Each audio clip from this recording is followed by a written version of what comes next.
Same studios here in Kokomlemle. Our digital address GA0993341. Also live on Love 99.5 FM in Kumasi. Affiliates across the country, including A1 Radio in Bolgatanga, Volta Premier in Ho, and of course Pad FM in Damango. It's also an ABN Radio in London and around the world at myjoyonline.com. The news is brought to you by UMB Bank, UMB Speed App, Digibank, and Let's Go. In this edition.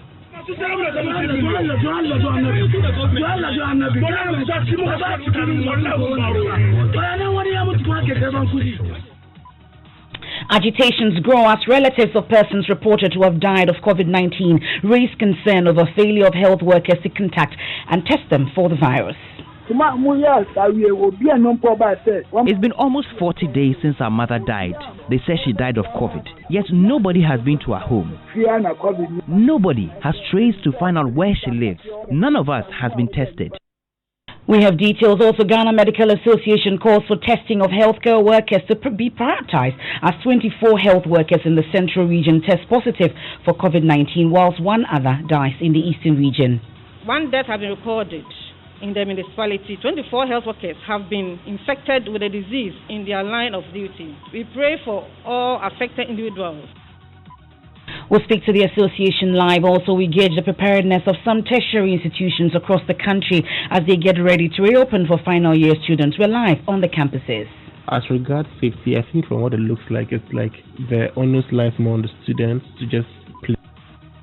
Meanwhile, NDC's COVID-19 team asks government to ensure that students and staff are tested for the novel coronavirus ahead of the reopening. We'll speak to them live. In sports. Despite questioning his appointment as coach of the Black Stars, former sports minister Neil Antevandapoy calls for support for coach Siki Akono. And later on Spotlight, we shine a light on the works of the godfather of hip life, the man who made the music genre, a Ghanaian export, Reggie Rockstone. That and more here on the Midday News with me, Emefa Apawu.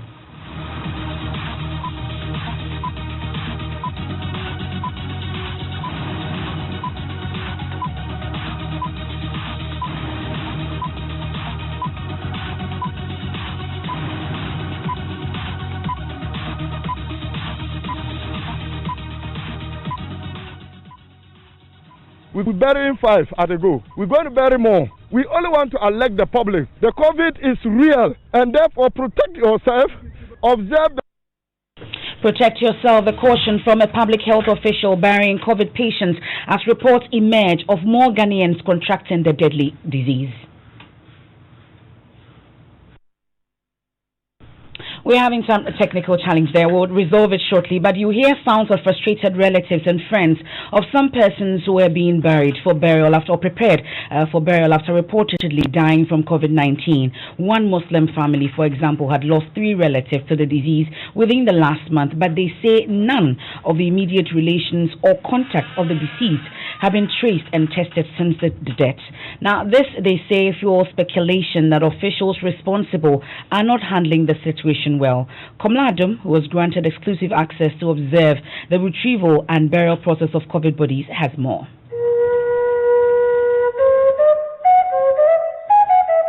Clad in red and black in 2s, 3s and sometimes more, at the 37 military hospital morgue Thursday morning, relatives of 3 people reported to have died of COVID complications wept.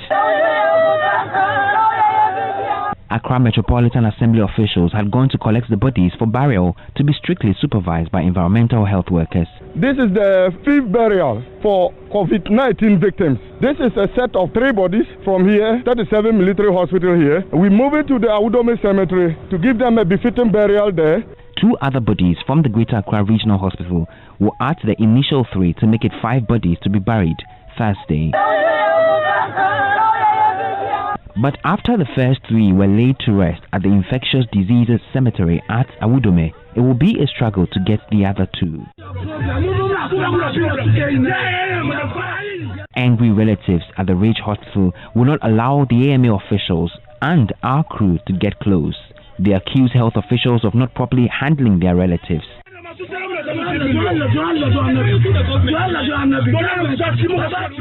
3 of their relatives have died from COVID in separate instances, but none of the close contacts has been tested. It's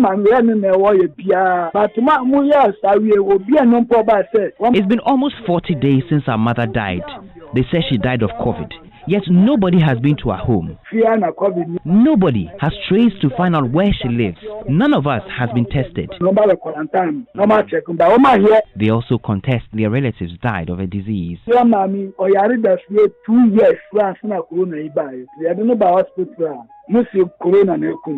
of our relatives, for example, had been sick for 2 years.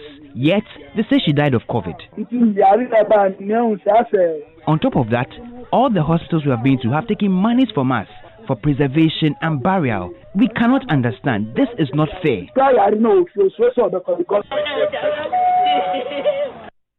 Meanwhile, a public health officer of the Accra Metropolitan Assembly, Joseph Asitanga, is lamenting inadequate logistics to carry out burial for persons who die from coronavirus. Now, he made the revelations when Joy News tagged along to observe the burial of 5 persons at the Awudome Cemetery here in Accra.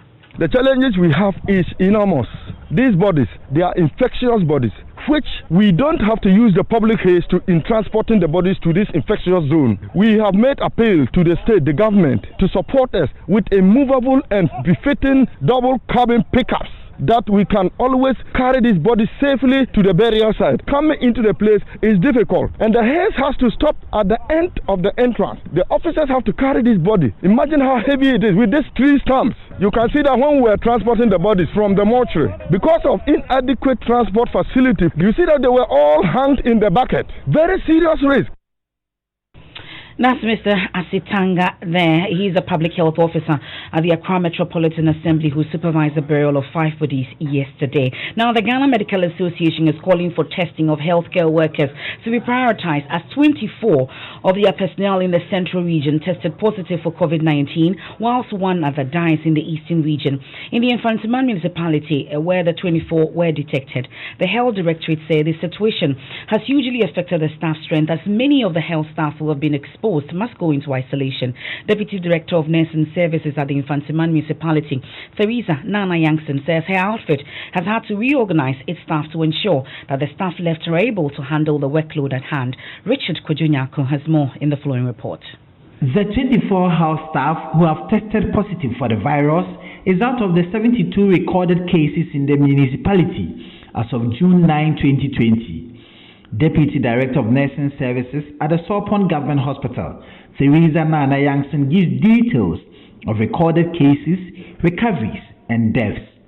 These 3 of them have been on treatment, out of which 36 have recovered and discharged, giving us recovery rate 57.1%. 1 death has been recorded. In the municipality, 24 health workers have been infected with the disease in their line of duty.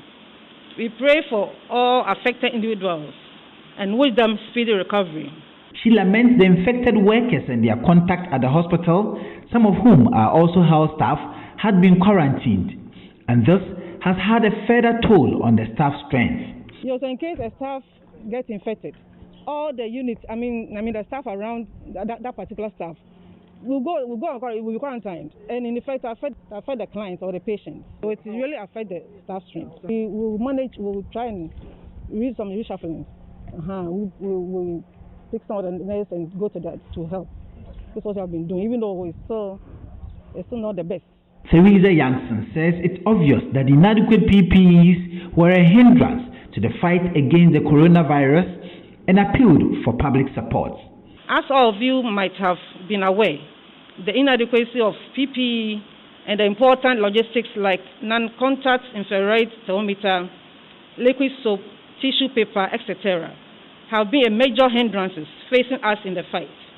Government has done a part by giving some of these items, but because they are mostly disposable, there will never be adequate, and hence the need for frequent supply of these items.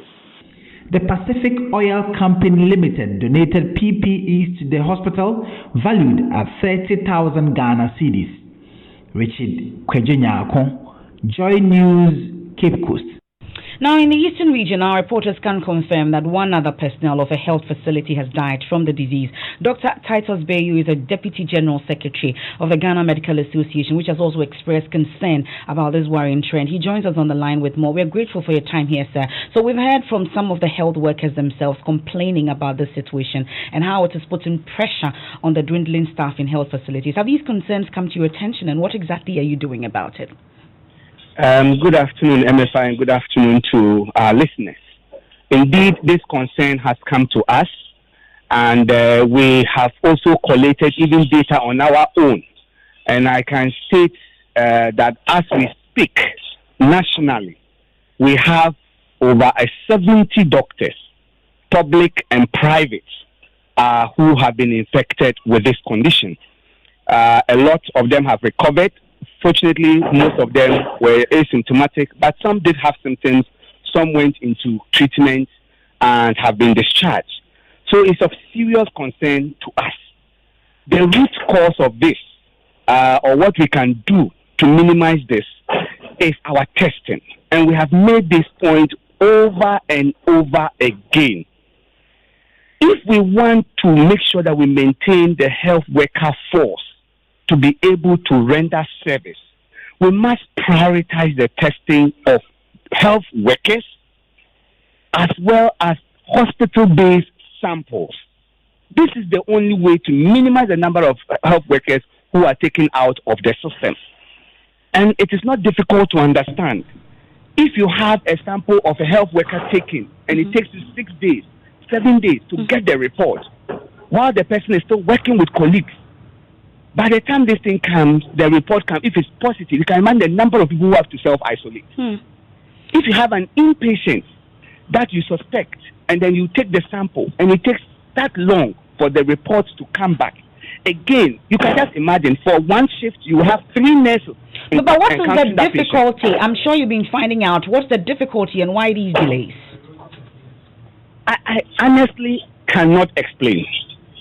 Initially, we thought because of the enhanced surveillance, the testing centers were jammed with samples. At some point, we heard that they had cleared all the backlog. One would expect that then we are going to begin having results coming in speedily. That hasn't been the case. We asked for prioritization of samples of healthcare workers and inpatients. They should be labeled differently, assigned barcodes that will go and will get the results quickly to take decisions. They started a barcode system, but it has not improved the system. The barcode system, they are using it now for almost every other sample. So we don't know whether they have a distinguished barcode for health workers and hospital-based samples. Because these are the two critical things that is fueling this. Because if the patient is on the ward and it takes us a week, 2 weeks to make a diagnosis, by the time that diagnosis is made, almost every health worker in that unit is exposed, unless you are on leave. Because the cleaners are there, 3 nursing shifts per day, doctors are coming and going, physiotherapists are coming to work on the person. So all these people become exposed. Meanwhile, if you got that sample in a day, the reports come in 2 days. At most, even if you have different nurses running a shift, you are going to have 6 nurses on that person. So the point cannot be overemphasized. Okay. We're grateful for your time. That's Dr. Titus Bayu, the Deputy General Secretary of the Ghana Medical Association. Well, as we speak, the figures of COVID-19 cases in the country has just gone up. And my colleague Komla Adom joins me in studio with more on this. So where are we now? 10,000 and what? Emefa, 10,856 confirmed cases in Ghana, 10,856. And what's the breakdown? And the breakdown is between the last update and now, we have 498 new cases. And out of that, we have 16 of them who are severe. We have 48 of them who are dead. We have 6 others who are in critical condition. And even the breakdown of those who are in critical condition, I can give you that. 6 of the critical patients, 4 of them are on ventilators.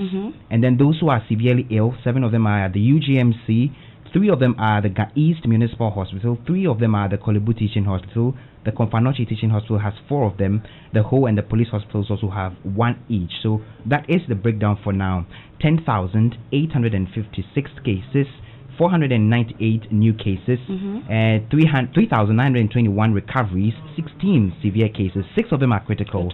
And we have 48 deaths. That's Komladum bringing us the latest standing of our COVID-19 situation in the country. Now, the leadership of Parliament and the COVID-19 team frustrated and helpless in getting MPs and staff who have tested positive for COVID-19 to stay away from the House. Presenting the business statement, Majority Leader and Minister for Parliamentary Affairs, Osechi Mensah, cautioned persons who have tested positive after the mandatory testing and have been contacted to stop visiting the House. The Swami MP observed the affected persons, including some journalists, have defied the communications from the COVID-19 team that they should stay away following their positive results. The issue, Mr. Speaker, is if you submitted yourself, you tested negative, as some of us have, on 2 occasions I've submitted myself, I've tested negative. That doesn't mean that I'm out of the woods. If anybody tests positive and comes close to me, chances are that I may contract the disease. And it goes for everybody. So we want to appeal to honorable members, to the staff and to journalists, who have been contacted behind the curtain and who are not submitting themselves to the testing team. We are imperilling the lives of others. I think the team is getting frustrated, and we want to appeal once again to members, staff and journalists that if you are contacted, please don't come and imperil the lives of people. Now, for the Minority Leader, Haruna Idrisu, he assured that confidentiality of medical records remains of extreme paramount importance and urged the said patients to avail themselves for that to be done. Now, 2 days from now, tertiary institutions across the country will be reopening for final year students to complete the second semester of the 2019-2020 academic year. You know that schools were closed down in March after recorded its first case. The deadly virus case was recorded in March in the country. Now they have 48 to return. Parents, lecturers and other stakeholders have asked that measures be put in place before the resumption. In some countries like China, Denmark, Israel and Norway, schools have resumed in the midst of this pandemic. Those things are quite different. How prepared are universities ahead of this? We'll touch base with our correspondents at the various universities across the country. But first, here's Education Minister announcing the guidelines for safe reopening for schools. Vice Chancellors as to how to roll their reopening out of public universities. All tertiary institutions can open from the 15th of June, and I mean final year students in private and public institutions. They can have academic work, lectures and revisions for 6 weeks and then write their final exam. This is to forestall an incident where a student will come up and say, where I live, and some of us live at Ekrasi, where I live, there was no internet and I could not even hear the announcement of the universities, so I could not submit my assignments and I could not do anything. We give them the chance to come to school to complete. So have all these guidelines been put in place? Let's start from the University of Ghana, from where Radio Universe's Manuel Cranting joins us on the line. So Manuel, is the UG ready to open per your observations? Well, yeah, if you're going to pitch what the UG is doing as against the protocols outlined by the Ministry of Health, also with inspiration from the World Health Organization, we may be able to say that because in the University of Ghana, we've seen that in the past 2 days, there's been campus-wide disinfection exercises of all the university facilities, the academic facilities and residential facilities together. We've seen a protocol that's been released by the university that says that before any of the students is allowed into the campus, there's going to be checking of temperature and so on and so forth. And so generally, given the guidelines, it's also said that no face masks, no entry into all the facilities from academic offices to any of them. If you don't have the face mask, you're not entering. And so, I mean, given these guidelines, one would be able to say that the University of Ghana is adequately preparing to receive students. Well, there are concerns about halls of residence. What's the arrangement? In the various halls of residence, we've seen that they've reduced the number. So in the University of Ghana, a typical residential room has about 4 students, and the protocol says that not more than 2 students will be allowed into a single room. And so we have just 1 or at most 2 students in there, and they're not going to allow any students to receive a visitor in any of the residential facilities. So all visitation will be done outside the residential facilities of we're having Veronica buckets and hand sanitizers in all the various residential facilities on campus. So in the residential facility, I think that they have essentially increased the level of vigilance and security in there also. Well, Manuel has been interacting with some students. We can hear from them. I'm ready to come to school on the 15th. I expect that Ghana Legon would have put in all the necessary measures to be able to observe all the safety protocols, because there might be contact in one way or the other, and we'll write our exams in peace. I'm quite enthusiastic about returning to campus. As regards safety, I think from what it looks like, it's like the onus lies more on the students to just play safely, play by the rules and maintain social distancing. I don't see much being done by the school by that.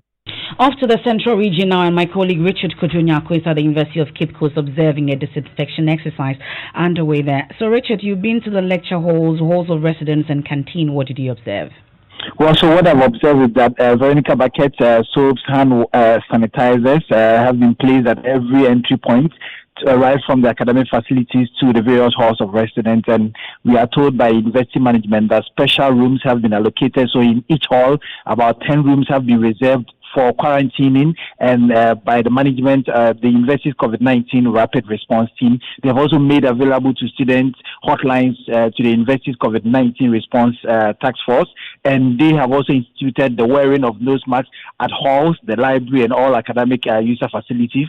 And they are going to use the large lecture theaters within the university space for lectures. So they are going to have tutorials, they are going to have revision, and then subsequently they are going to have the exams written. And so they are also instituting no mask, no entry policy within the university space.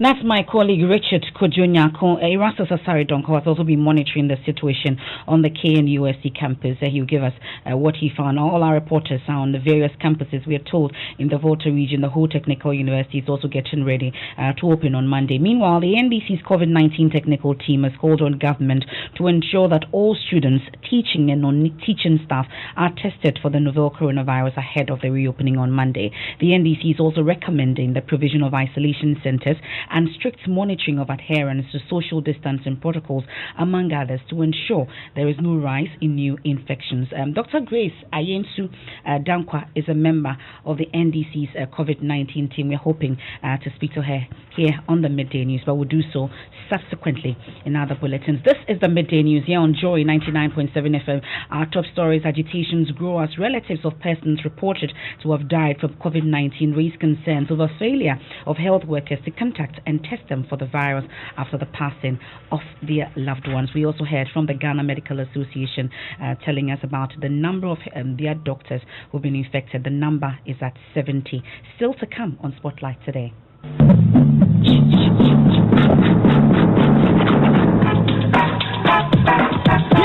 Yeah, Reggie Rockstone, live on the set. Racist is in a clown bang. Being confident I'm in for change.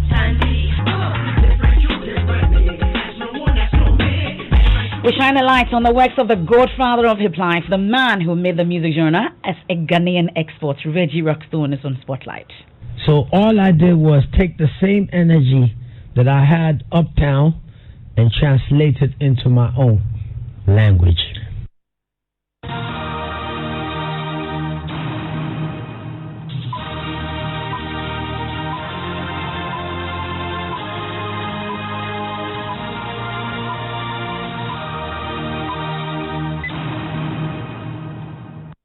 Time for sports, and Benedict Owusu is here. Now, the support for Black Stars coach Siki Akono has been overwhelming. Now, ex-footballers and football pundits have all thrown their weight behind him to succeed. The latest to also support him is former sports minister Neil Van Der Poel. Now, despite questioning Siki's appointment, Neil insists we must all support the former Black Stars captain to succeed. Let's all support him. He's a very intelligent guy. I think that he's just not been lucky, but he's quite intelligent. And I think that with a group of other intelligent old footballers, we could do something.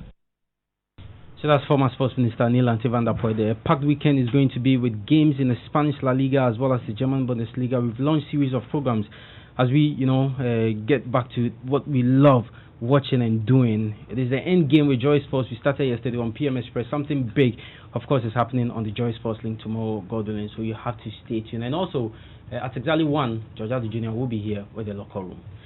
Thank you very much, Benedict Owusu, with the latest from the world of sports. Now, city authorities' enforcement of no mask, no entry have subsided in Accra Business District. Joy News checks reveal people have ditched the wearing of face masks, with some not wearing it properly as mandated by health officials. The few observing the nose mask protocols are worried and demanding city authorities ramp up enforcement. There's more in the following report.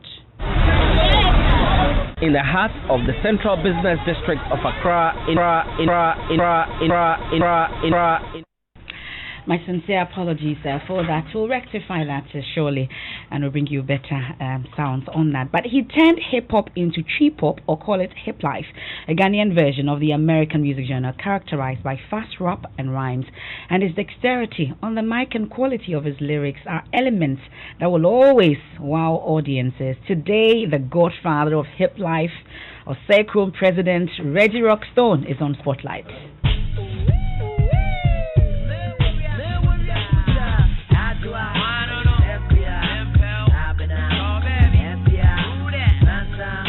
Reginald Yao Osei, known in showbiz circles as Reggie Rockstone, was born in the UK but spent his early years in Ghana.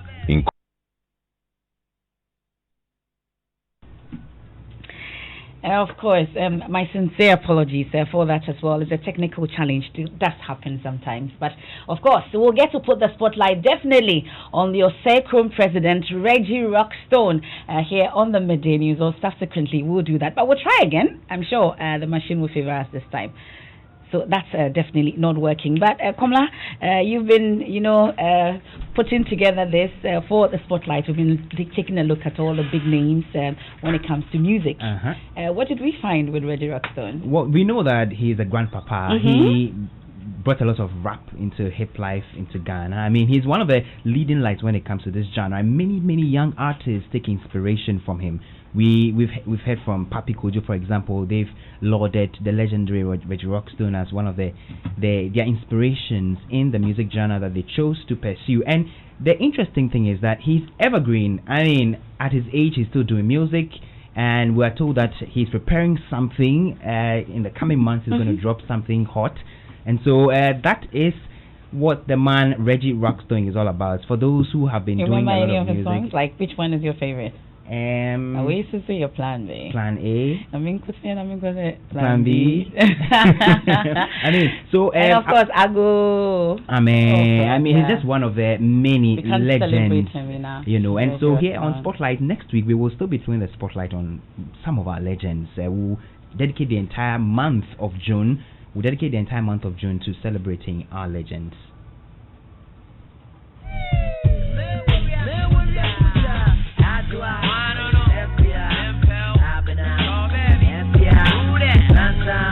Reginald Yao Osei, known in showbiz circles as Reggie Rockstone, was born in the UK but spent his early years in Ghana, in Kumasi and Accra.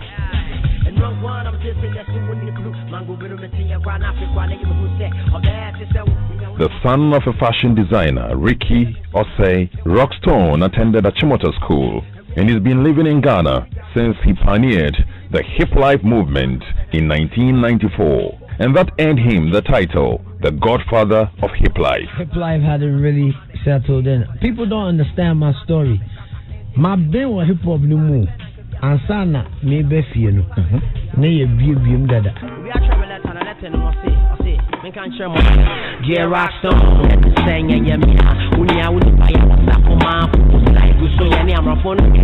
Rockstone has played an important role in the development of this popular, uniquely African genre here in Accra, rapping in Twi and in English.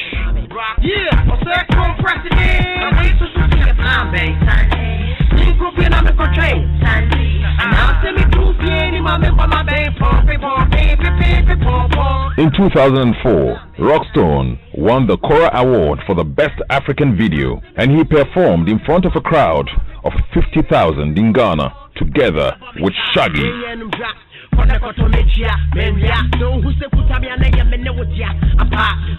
In 2000, we found favor with the machine this time, and now a spotlight with Reggie Rockstone, and that's it for today's edition of the Midday News. I am Emefa Apawu. There's more news when you log on to myjoyonline.com. Dr. Mensel